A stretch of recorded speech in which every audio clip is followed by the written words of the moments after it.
Meu Deus!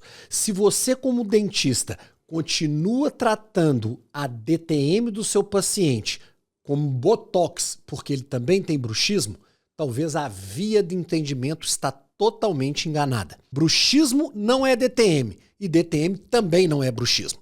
DTM são os problemas que acometem a articulação temporomandibular e a musculatura mastigatória.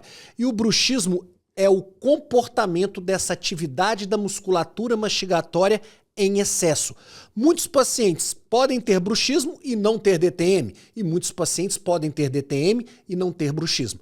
Você precisa de conhecer essas duas situações e entender que elas são bem diferentes. Vale a pena você me seguir e avaliar os meus conteúdos.